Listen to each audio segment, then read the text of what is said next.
కోసిగి గ్రామంలో ఎన్టీఆర్ 29వ వర్ధంతి సందర్భంగా ఎన్టీఆర్ చిత్రపటానికి పూలమాలలు వేసి నివాళులర్పించిన కర్నూలు జిల్లా తెలుగుదేశం పార్టీ అధ్యక్షులు పాలకుర్తి తిక్కారెడ్డి గారి తనయుడు తెలుగు యువత జిల్లా ప్రధాన కార్యదర్శి పాలకుర్తి దివాకర్ రెడ్డి గారు. అనంతరం ఆయన మాట్లాడుతూ, దేశ చరిత్రలో పార్టీ స్థాపించిన 9 నెలల్లో అధికారం చేపట్టిన ఆంధ్ర రాష్ట్ర ప్రజలకు ఒక ఆప్తుడిగా, అన్నగా, మహిళలకు సమాన ఆస్తి హక్కు, పట్వారీ వ్యవస్థ రద్దు, పేదవాడికి 2 రూపాయలకే కిలో బియ్యం ఇస్తూ తెలుగువారి కీర్తిని నలుమూలల చాటి అటు సినీ రంగంలో ఇటు రాజకీయ నాటక రంగంలో చెరుగని ముద్ర వేస్తూ కీర్తిశేషులుగా కారణజన్ముడిగా నిలిచారు అని తెలియజేశారు. ఈ కార్యక్రమంలో కోసిగి మండల సీనియర్ నాయకులు పెండ్యాల భరద్వాజ్ శెట్టి, కోండగేని వీరారెడ్డి, టౌన్ అధ్యక్షుడు పంపాపతి, నాడిగేని మహాదేవ, నాడిగేని వీరారెడ్డి, నాడిగేని నర్సారెడ్డి, డీలర్ నర్సన్న, ఎంపీటీసీ రాజు,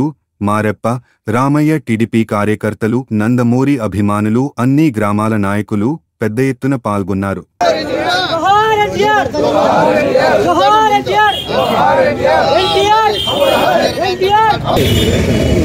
దివాకర్ రెడ్డి గారికి మరియు కోసిగి మండల తెలుగుదేశం పార్టీ నాయకులకు, వివిధ గ్రామాల నుంచి విచ్చేసిన కార్యకర్తలకు, తెలుగుదేశం పార్టీ కుటుంబ సభ్యులందరికీ పేరు పేరున ధన్యవాదాలు తెలియజేస్తున్నాం.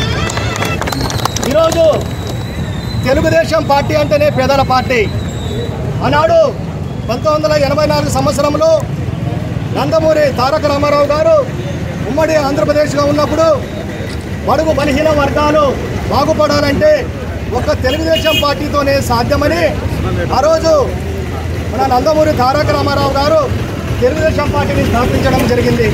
ఆ రోజు నుంచి ఇప్పటి వరకు దాదాపు 40 సంవత్సరాలుగా ఈ పార్టీ చంద్రబాబు నాయుడు గారు తెలుగుదేశం పార్టీ ఖ్యాతిని ప్రపంచానికి కనగడలాడించిన ఏకైక ముఖ్యమంత్రి చంద్రబాబు నాయుడు గారు